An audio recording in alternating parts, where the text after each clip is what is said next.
Hey, welcome back to another Mind the Mic podcast. I'm your host, Shubs, here with a very, very special guest. Special in many ways, but we'll get into exactly why. The man has a resume of doom. Donned the colours of the Wellington Lions, Otago, and Super Rugby, the Blues, Hurricanes, Highlanders, and even the Melbourne Rebels. And we can't forget his stint in Japan with the Rico Black Rams, a New Zealand Seven-star, our second All Black ever on the podcast, and also a Māori All Black, and now coach of assistant coach with the Crusaders. And I'm not sure how many other coaches there has been that are of our heritage Māori for the All Blacks, but he's a part of the coaching team as a contact skills coach. But most importantly, a father and a husband, Tamati Ellison. Tēnā koe hoa, kei te pēhea. Tēnā koe. Kei te pai. Ahua nge. Engari. Looking forward to connecting. Too much, my brother. For anybody that doesn't know, in ko wai koe no hia koe, or that kind of buzz, if you can. Pakeke mai au ki Porirua. Engari ko Ngāti Porou, Ngāti Whakaue, Te Atiawa,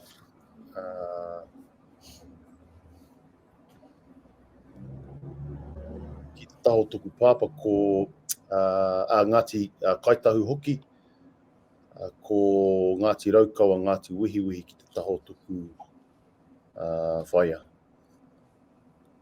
Very brother. Very good. So, Porirua man, eh? Mana College? Yeah. What's life like in Porirua as a child and all that things?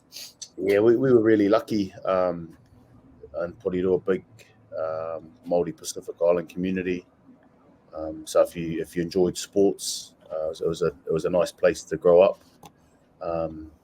Titahi Bay, so Porirua Primary, and then moved to Titahi Bay where my mother grew up.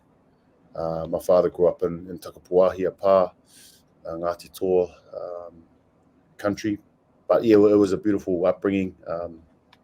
Plenty of whānau around, so we grew up with a lot of cousins, which is I couldn't have had it better. No, Mickey, brother. So growing up in Porirua, was rugby always in the cards? And I don't know if Wikipedia is lying to me, but was your koro an All Black? My mother's father, Vince Bevan, he was an All Black halfback in the 1950s. He wasn't able to travel to South Africa because he was Māori, so that's kind of an interesting fact around the times then. And my great uncle Tom Ellison was kind of instrumental in the early days of the All Blacks and the Silver Fern. So we have a lot of rugby in our whakapapa. Did you grow up at all with your koro? Did you spend much time with him? I grew up, yes, with Mum's father, Vince. Yep, and with my koro on my father's side as well. So yeah, very lucky to be brought up close to our grandparents. It's something we now with my children, we try and make sure there's plenty of time spent with their grandparents, and it's very important. How many tamariki do you have, if you don't mind sharing? I have 6. So my eldest is Vinny. The boy, he's turning 16 end of this year, and then Tuura and Bella, our 2 girls, Awatere, another boy, and then Kaoilani and Te Aomania. So is that it, Kazi? Kumatsu, or you're going to have some more? You see, it's just at the end I was starting to forget the last the names of the last 2, so that might be a sign. Yeah, no, Hati. Well, how did you and Mumsy meet, if you don't mind? So originally she's born in Rarotonga. Let's go. But she, a Porirua girl as well. She went to a town school St Mary's College, and I went out in Porirua Mana College. And yeah, we just crossed paths in my final year of school, through rugby and one of her uncles, and yeah, the rest is history. Gee, too much, brother, too much. Growing up too, cuz you also you're the old Stand By Me kid, cuz how does that come about? Yeah, I'm not sure exactly. My brothers and sisters and our cousins, we went to like an acting agency. I think they were after some more Māori kids, I guess, for ads, and Oh yeah, we were always thought we were actors at home anyway. Either WWF wrestling actors or karate kids. So yeah, and we grew up in a family that partied a lot. So I guess the Stand By Me was a song that I would have heard a number of times in garage parties. So it was yeah, 100%. Oh, Mingus. Oh, so with that agency, did you get any other gigs or whatever? Yeah, I had a few different things. I got to the stage pretty early that I realised it wasn't for me. I enjoy acting on my own terms. I like playing different characters in my own, or whare more. But I struggle to play characters for other people, yeah. So in the end, I thought that I realised I probably acted enough in real life, and so I kind of chucked it in. Yeah. So you talked about WWF back then. Who was your favorite WWF star back in the days? Probably whoever had the belt at the time. Oh, yeah. we used to have a trampoline at home, and that was the ring. So my two younger brothers, and they were always the fellow who didn't have a name and just had the green undies, and I'd always be the champ and get to get the 3 count on them. So yeah, Hulkamania for a while there, Ultimate Warrior obviously. Ooh, yeah. But by the time The Rock came around, I was a wee bit old. So Oh, yes. If he was around when you were younger, probably would have been The Rock, eh? yeah, hopefully. Have you ever met The Rock, cuz? I haven't. Nah. He's an impressive man, plenty of energy, and I think an inspiration for a lot of tangata Pacifica. Yeah, I'm with you, no, 100%. Even a lot of stuff that he does, community and stuff, very inspirational. So how did you go to Mana College? Were there any other guns that TJ's kura too, eh? Any other guns come from there? So TJ was a bay boy. Rodney Soyalo, All Black number 8. He was our Hurricanes captain. So Rodders was there, and the Soyalo boys were there. We grew up down the road with them before we moved to Titahi Bay. But I think Rodders was kind of one of the first to become a professional and go down that path, and he was great for, you always need those po mua to lead, and so it was good. It was Rod, and then TJ. I'm just trying to think, hope I don't miss anyone. But plenty of gun players that have come out of the school. Yeah, solid, brother, solid. Okay, obviously, if you did your high school there, and did you get scouted straight from school, or how does it work back in those days? So how did it work for you? So because it was a small school and we were in 3rd division at the time, you struggled to kind of get on the map and be playing in the games where there was an opportunity to get scouted. So we, in our last couple of years, we struggled to put a team together. So every now and then we'll just pick up one of the uncles on the way to the game, and so it was a challenge. We were in a school that back then anyway that were really playing in the top division. So that was a challenge, and it was probably motivation for me once I left school to give it a crack. And it wasn't until I went to my club Northern United, that there was a big group of Porirua boys that all came there at the same time, and so Jerry Collins was there. Ooh, big Jerry. A couple of years before us, and once Jerry came back home to play, a lot of us followed, and we managed to put some good sides together. And my kind of my route to the professional game was through club rugby. Oh, solid.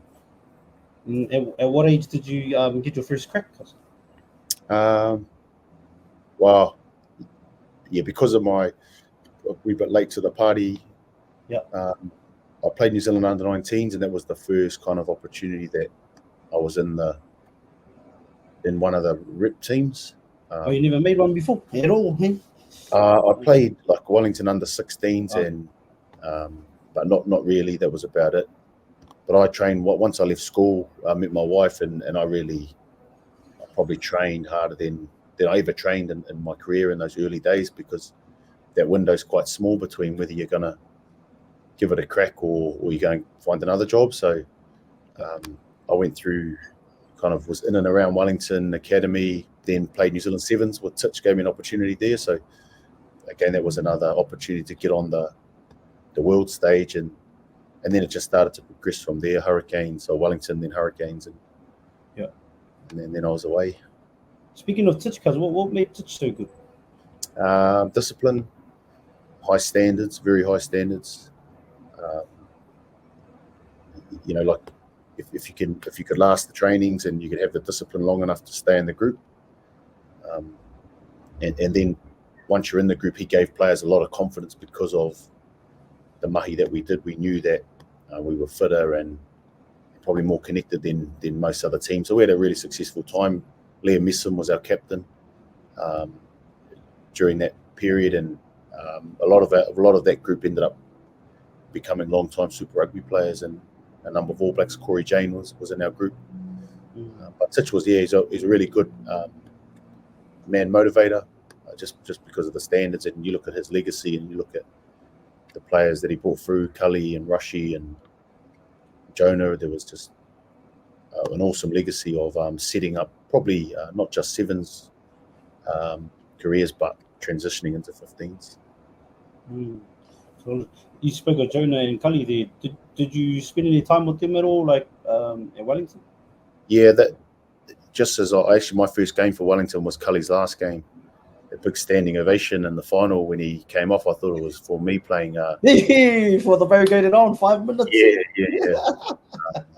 Yeah. And again, I think about some of the boys we coach now, and just think of the levels when you're younger. Like as coaches, we often see them all as crusaders, but there are levels, and there is a lot of I guess tua kanataina relationships within environments. So I was lucky, Tana was another one that was in his final years, and to be able to have a lot of those guys around, and they were top of the game or top of the world. So it was good to watch them and work. 100%.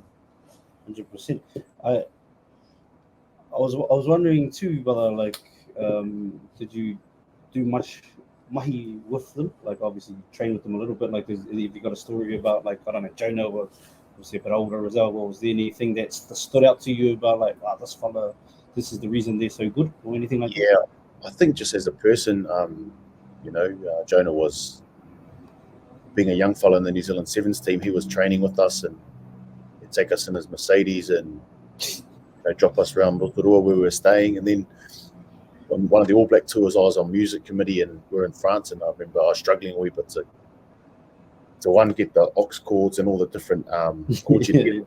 And I remember big guy, he went and he got me sorted with the chords and made me some playlists. And I think it's those things, because you look at him like an absolute superstar, but you'd think he probably wouldn't even know your name, but for him to go out of his way and get some mixes, probably DJ Reminisce, I'm guessing back then, mixes. The Reminisce. And Cully was just, he was probably more, observed him mainly in the gym. He was always lifting with the big men. He was super strong for his size, and you pick up little things like that, you realise, okay, that's what you're going to have to do to try and stay in the professional game. So you get into the Lions, you get a 5-minute crack out, and obviously play a bit of sevens as well. How was your family around? Like, did you have a solid support system? Because like a lot of these Poriruas I have, there's a lot of a lot of it goes back to the whānau with the support networks that they had. You know what I mean? We definitely did, and you know, as exciting as my brother and I and my two brothers actually playing professional rugby, we always were, you know, Māori first and family first. So, you know, both mum and dad were proud of our achievements and our efforts, but you know, the most important thing for them was that we were good people. So just to have that reminder, because as a young fella, when a lot of those things come, you know, there's money and notoriety that come pretty fast, and you can get carried away with it pretty easy. So it was great to, you know, have a strong whānau support, and not just mum and dad, but cousins and uncles and aunties that were there for you when you needed it. Yeah, not too much, brother. Like I said, that's a common thread throughout all these corridors. Have a lot of, especially the sports people and athletes. Yeah, definitely. And being Māori, and that's, you know, woven into who we are. Whanaungatanga and tātou. So, beautiful, brother. But do you debut for the Blues in Super Rugby? Is that right? Or? Yeah, 2005. What's the go there?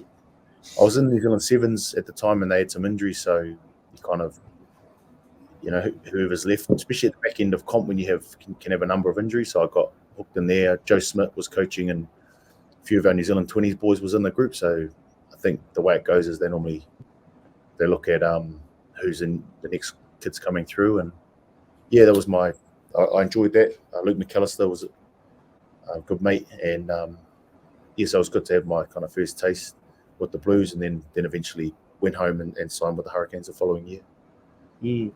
Were you always a midfielder as a kid, or like what position did you play growing up? I played a lot of soccer at a younger age. You got to be quite brave and then I went to rugby league. So I played 6 in league, but as I was saying, you got a league team? What's that? And then you got a league team in the NRL, or do you follow? Yeah, I'm traditionally a Storm fan. Oh, true. Yeah, I really like. Was this before you moved to Melbourne, even?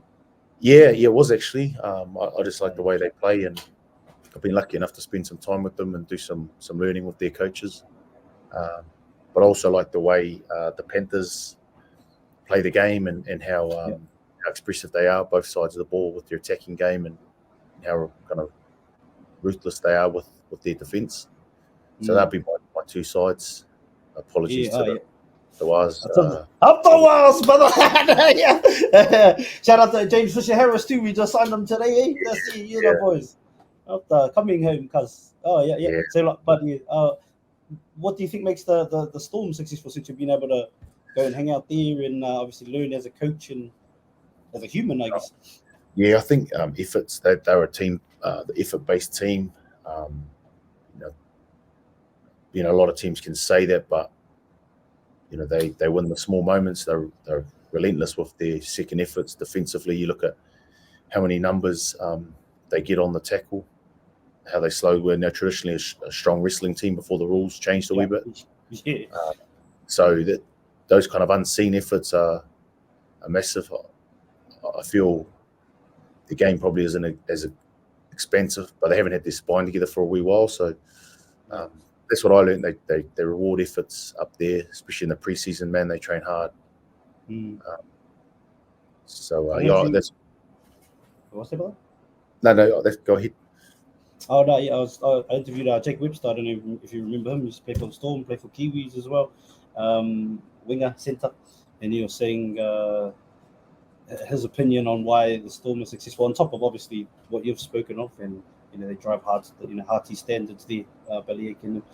But also he said the fact that most of the people that go to the Storm all come from all over the place, so you all have to bond together. Like, and maybe you explained this to the Rebels too, I'm not sure, but he said so because of that, like the standards are hearty, of course, even, but the fact that they all come, like if you go to an NRL team and you're from somewhere else, maybe like a lot of people will have their own cliques because they might have grown up in Sydney or whatever the town is, but everybody comes from everywhere else, like literally.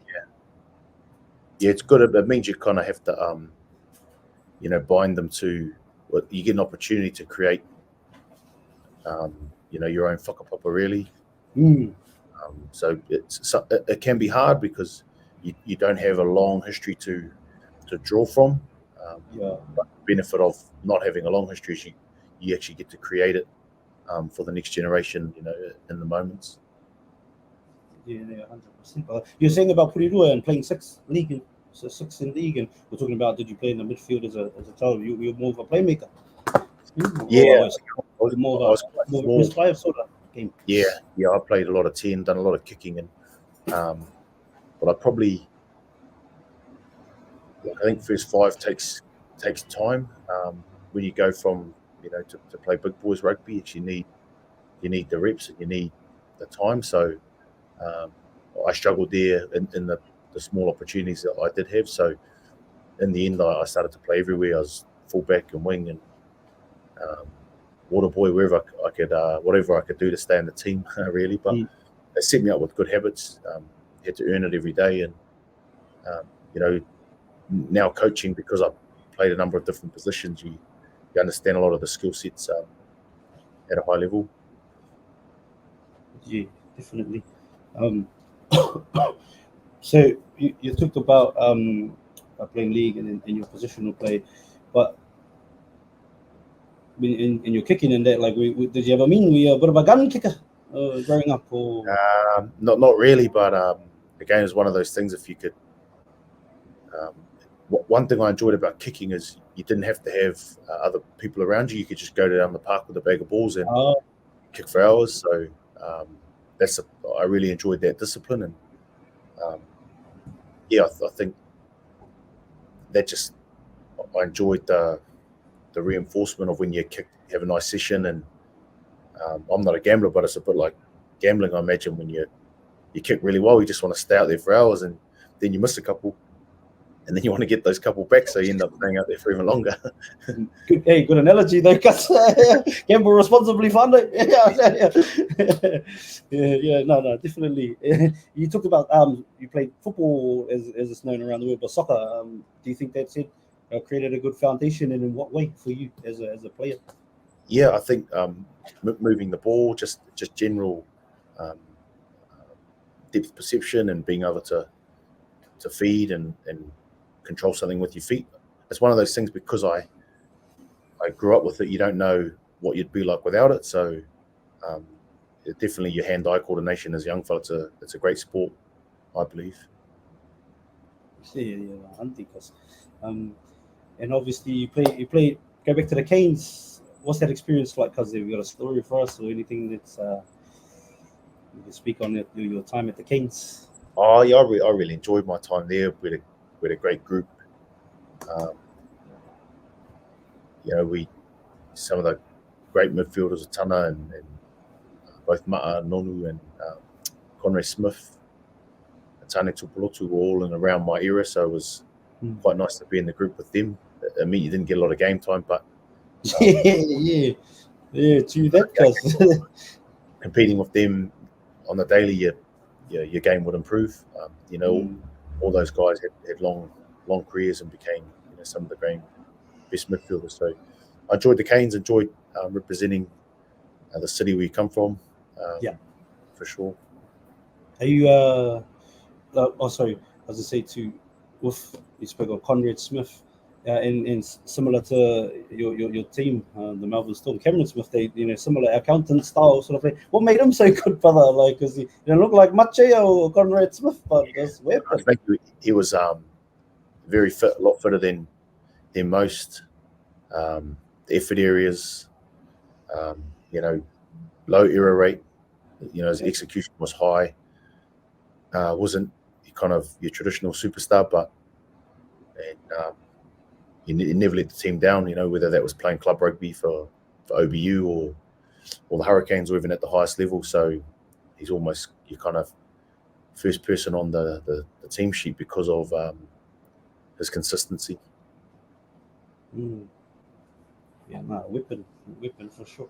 And what do you think, if someone was to ask you, what's the most important foundation or the most important factor to being a good centre?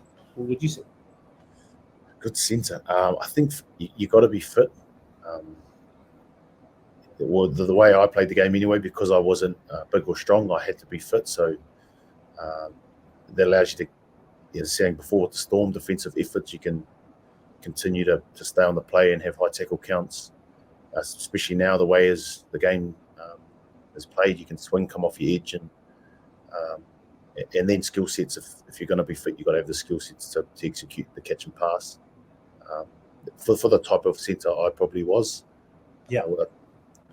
didn't make too many line breaks in that sense. But fitness, I think for rugby player, any athlete, is just a great discipline, because it means when the game gets tough, you're still going to be there. You're still going to have access to your skill sets, because you can still breathe and you can still make clear decisions. But the good thing about fitness is it's a daily discipline. So if you go and do a session, a fitness session, you're getting the benefit of the not just the physical but the mental challenge and the noise in your head when you're doing it. And we all need that in life, not just for footy but for outside the game. So when my gout's not playing up, I try and run as much as I can now. The gout counts. You get the gout. Yeah. Well, where do you get your guts? Because some people get it in like one part, this and that. Where you get yours? Yeah, I have it in my ankles and my toes, probably just from the amount of kicking, actually. Okay. Yeah. And is it the home one for you, or was it? Nah, it's a mix of things. Sometimes it's just overtraining, because probably got a few arthritic joints in that. So okay. If you haven't been training for a while and you go too hard, that's normally when it springs up for me. But I've had it only a couple of times eating seafood, but it seems to be more overtraining or going too hard when I haven't done enough. No, there's a hard thing out that one. But all my uncles is just too busy on the piss. It's all quite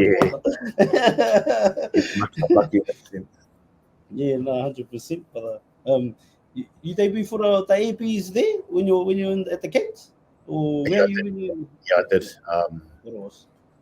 How does that come about? Because that's a bit of a different one, eh? Yeah, I was in the New Zealand A team, the juniors and the Māoris, and again they had a couple of injuries, and I got pulled into the group, and then it was like probably the same habit for me. Once I was in the group, I just done everything I could to stay in there, and we went on the end of year tour. But I felt at the time I wasn't a starting midfielder at the Hurricanes, so I had the opportunity to either leave, go to another super franchise, or go overseas. And I decided to go to Japan for 2 seasons, and I then found probably my love for the game again in Japan, and came home, went to the Highlanders, and had another crack at Super, and managed to get back in the All Blacks after that. But again, because I was now probably 27, you start working out, and I think Sonny had gone back to league, and then he came back, so Richard Kahui was kind of there, and midfields, eh? Yeah, a lot of great midfielders. Ryan Crotty was in and around. So you have to be quite decisive in career decisions at that point. I didn't have 6 kids by then, but my wife Miramara and I had started a whānau. So we went back to Japan post the Highlanders and had another long stint up there. Yeah. Porirua about I guess the All Blacks. What's it like to say, like, you followed in your koro's footsteps, brother, and put on the AB's jersey.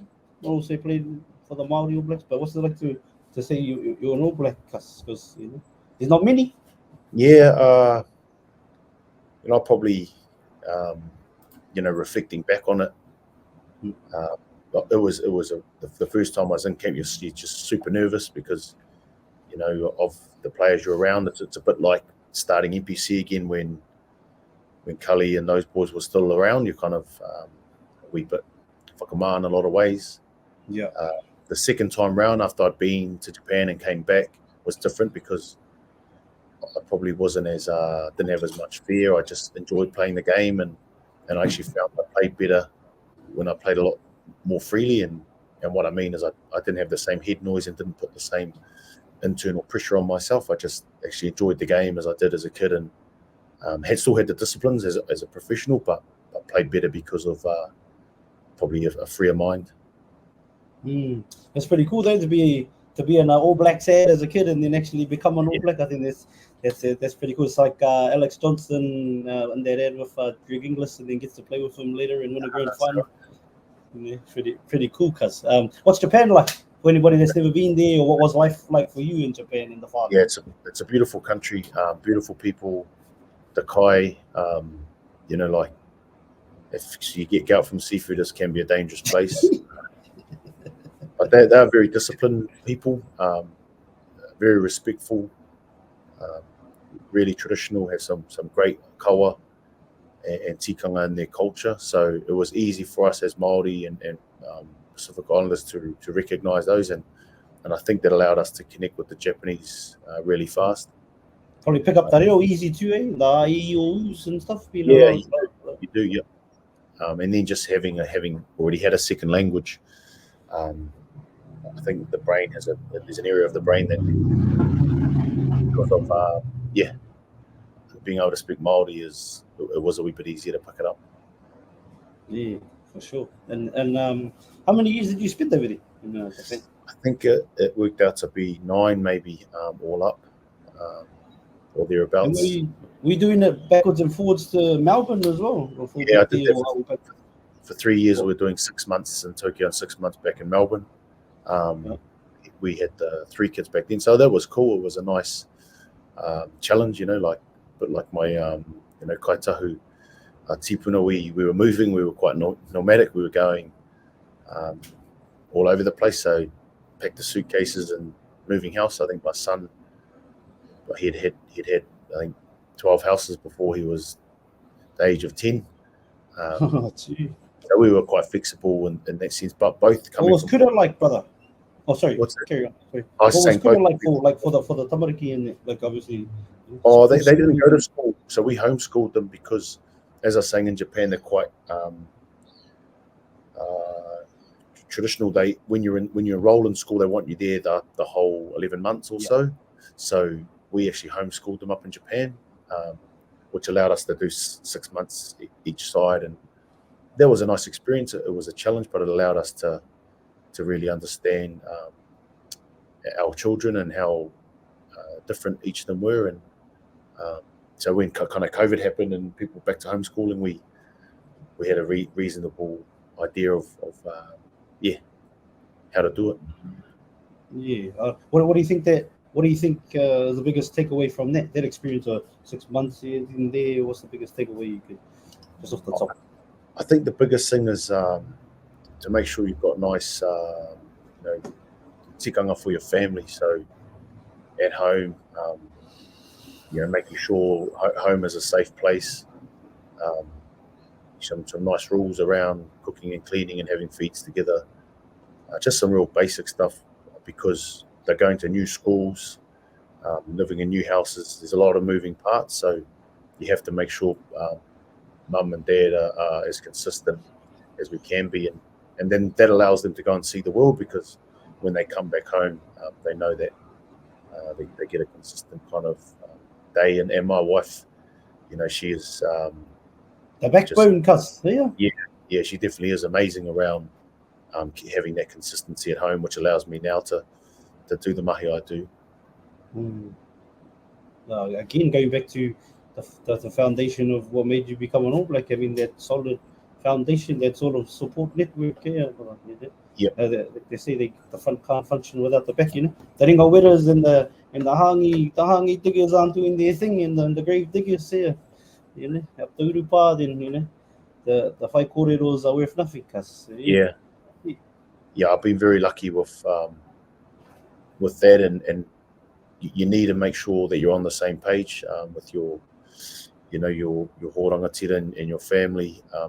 When I make contract decisions now, it's always we think about what's best for the whānau, and because if not, the work's too hard for there's a lot of pressure in the work I do, but there's also a lot of pressure at home, and so if you're not on the same waka, then eventually it's you're going to struggle. So that's probably another piece of advice I'd say to young athletes and and or older ones around making sure you got consistency and connection at home. When did you get into jiu-jitsu, Cuss? And are you ready for Gordon Ryan? No. I'm definitely not. I started to play in Wellington a wee bit. I just enjoyed it for the period of time we start getting sick of weights and doing the traditional kind of strength and conditioning. So I enjoyed it for the another way to train. And just wherever I went, like Dunedin with Ryan Henry down there, Axis in Maidamai in Tokyo, and then in Melbourne, Ben Hall, I think it's a Carson Gracie spot where the kids mainly rolled. I only rolled sporadically up there, but I love the sport, and I wish I could do more and more now. But we'll be integrating it more into the footy as well. Yeah, no, thank you, brother. You also got a bit of some other famous followers as well. Super Bowl winner Ricky Ellison too. Another following of yours. Yeah, like Uncle Ricky's done an amazing job. Especially I like to think we see now with his posts and his kōrero that he reflects a lot on his whakapapa, which is really nice for us, and it's nice for a lot of Māori. I'd wonder what it was like from going up to the States, USC, and then San Fran with the group they had, and being one of the only New Zealanders at the time. Whether he used his taha Māori or whether he's conscious of it or not to go and represent, because he's definitely in a warrior sport and he comes from a warrior people, but he's been very successful and continues to. Yeah, no, hearty, and his son did all right too. I got a few games there in the NFL as a Ret. I think Ret ended up having maybe 9 years or so. So for a sport like that, amazing, really. Yeah, did you grow up? Did you watch any of the Super Bowls when the bro was got the dubs back in the days? Or I think we used to get the old VHS tapes in my koro's house, and we used to watch them. This when he's at the Raiders, I think. Yeah. It was pretty grainy back then, and like it's not obviously how we see things now. I'm looking forward to going up there and spending more time in the States and doing some learning, especially around the collisions and around the sport. Yeah, no, solid, brother. Coaching wise, though, how did you get into that? Was that in Japan or? Yeah, I think, as I say, back in the Hurricane days, because of probably a lack of talent, I had to find ways to try and get better, and so studying a lot of film and making sure I was across a lot of the detail was probably my first hand at coaching. You're coaching yourself and you're going through that process. Officially started in Japan with Kurita up there, and enjoyed the ability to coach a team that probably didn't have many tikanga at the time, so we were able to build a few things and try a few things, which you don't have that flexibility when you come back to Super or NPC. It's there's some things that are already locked in, and you just you kind of add to the top of that versus building it from scratch. Do you have any like mentors in the space that you reach out to? Obviously, probably Razor's probably one, but any others? Yeah, I've been very lucky with Jace Ryan and Razor, Scotty Hansen, Andrew Goodman, who are in now 5 here in my first years. So all amazing coaches. I've like 3 now with the All Blacks and 1 with Ireland, and I Jamie Joseph as a player and a mentor now. So I get along well with Jake. Obviously, my father he coached rugby, and but I've picked up things from all coaches I've had. Tony McGahn at the Rebels, and Colin Cooper originally at the Hurricanes. But every coach I've had, I've always taken stuff from, and if you're in the room with those kind of fellas, it's important that you be brave to ask questions, and I definitely did that.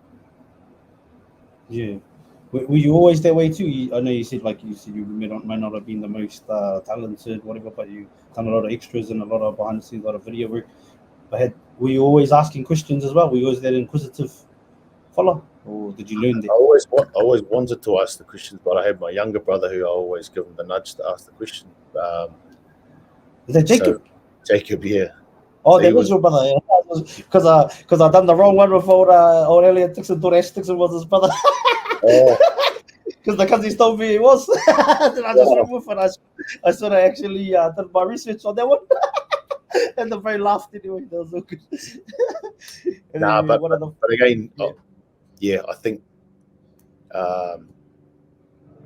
coming from Porirua, it's you're kind of looking in your community for those leaders and you're asking them for advice, or you're observing them, and then when you get into other rooms, it's important you take advantage of it, because just feel that they kit you up, and then when you get that knowledge, you take it home with you, and whether it's with your children or back in your community, you share it back there, and give people the opportunity to hopefully learn from it and have some opportunities that I've had. Obviously, you're part of the All Blacks coaching setup now. Has there been many Māori to be in a position like you've been blessed with now in the past? Officially, I'm not sure what the list would look like, but there has been plenty of Māori coaches. Obviously, Leon McDonald there, and oh yeah, I forgot because he's Māori as well. Sorry, Kasaya. Scotty Hansen as well. So, potentially not in recent times. David Hill's been involved, but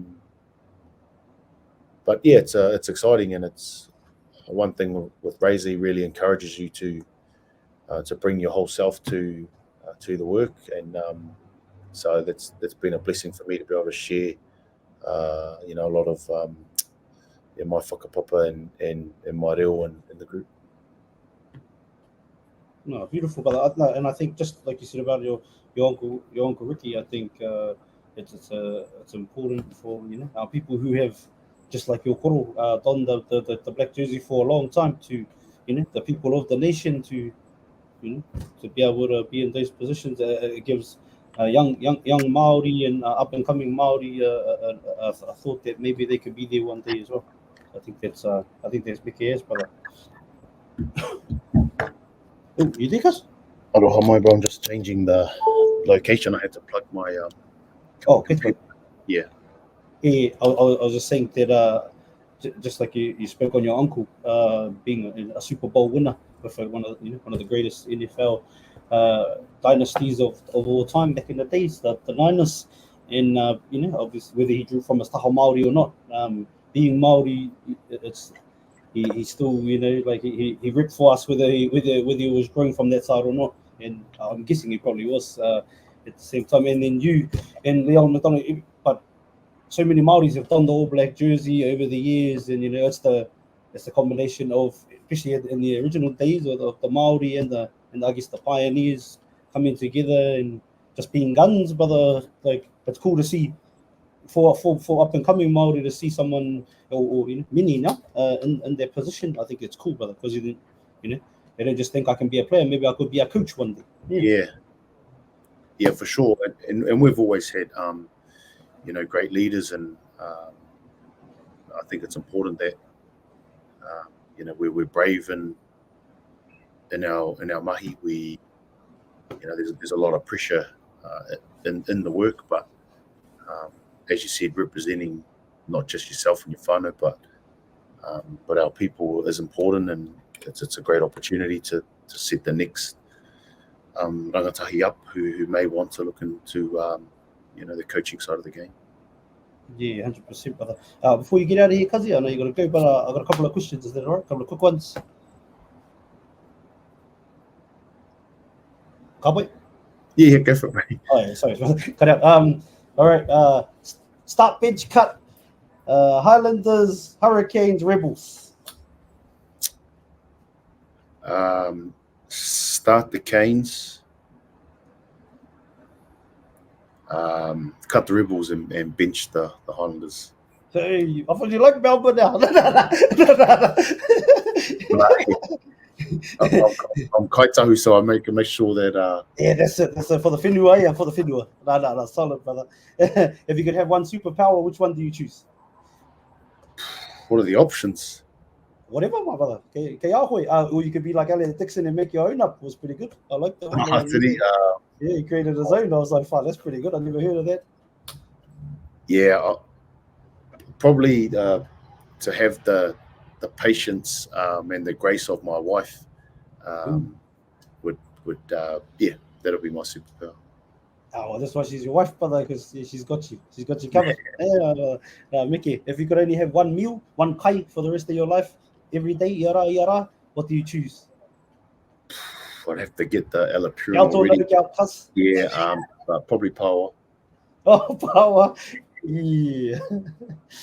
If you don't train too hard, most days you just train maybe like the Faraz Zahabi style of just consistent training instead of overtraining, and you might be all right.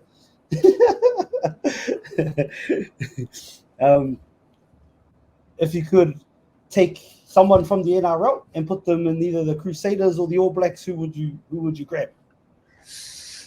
From the NRL, probably Nelson. Yeah. Now, sing a welly boy. Bring him back to rugby, I think. Number 8. Yeah, I like it because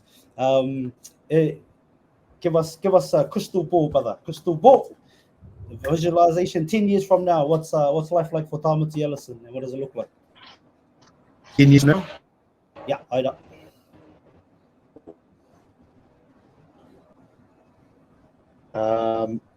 Well, hopefully spending as much as I can with my whānau, really, my parents and my children. Yeah. Beautiful. And last one, because if you got one piece of advice for anybody out there that is looking at pulling the trigger, obviously it's a big move for you to go from playing to decide to be a coach. Because I even think of a lot of the cousins growing up with just different things. You spoke about soccer and how you had to be brave to play soccer in Porirua. We didn't really get into it, but you probably like a lot of the whakamau, shame, you're the coach, you know what I mean? You could be that, you think you're the man now, like those tall poppy buzzers. I think like for anybody that's maybe facing that kind of stuff or like wanting to pull the trigger, whether it's coaching, whether it's they're right on the cusp of making their debut for a provincial side or super side, what advice would you give them? Or maybe anything in life, really. You know what I mean? Oh, the advice would be see you later.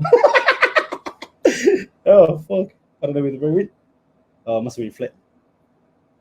Far no, just in case the bro doesn't come back. Shout out to the bro Tamati Ellison. I think his phone really flat out. I think so. That's all right, because he did say he swap charges, I think.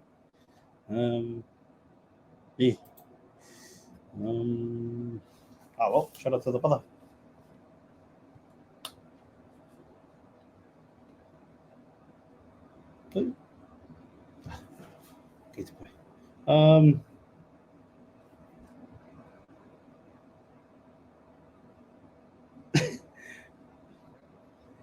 I might just cut a theory.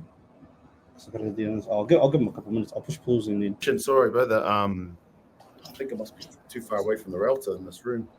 No, all good. But I just thought, yeah. So, what piece of advice would you give anybody looking to pull the trigger? That's sitting on the fence, or they just don't know whether they should give something a crack, or out there. I think specifically for coaching, it's important to have a philosophy. So, for me, it's to make others better. Then it's easy to get up each day with the intent of trying to help someone that can keep you motivated.